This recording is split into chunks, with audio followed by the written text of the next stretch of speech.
முடிகை பார்த்து தலை வெட்டக்கூடாது. ஒரு நாள் ஒரு அமைதியான கிராமத்தில் ஒரு சிறிய பசு மேய்ச்சலுக்கு சென்றது. மேய்ச்சலுக்கு சென்றபோது அது ஒரு வனப்பகுதிக்கு அருகே வந்தது. அங்கே அந்த பசு ஒரு மயிலின் வண்ணமயமான இறகுகளை பார்த்தது.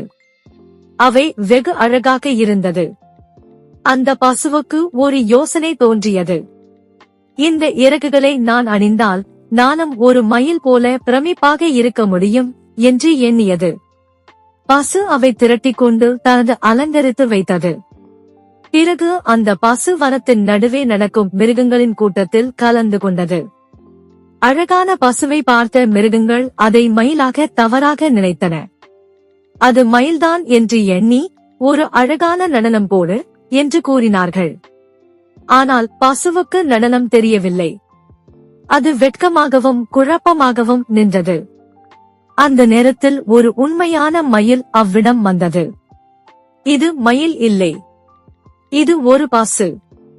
இறகுகளை அணிந்ததால்தான் மயிலாக தோன்றுகிறது என்று கூறியது. உண்மை தெரிந்த பிறகு மிருகங்கள் சிரித்தன. பசுவும் வெட்கப்பட்டு இறகுகளை அகற்றிவிட்டது.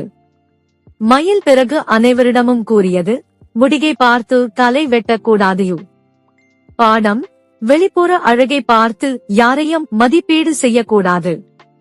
உண்மையான மதிப்பு உள்ளுக்குள் இருக்கிறது.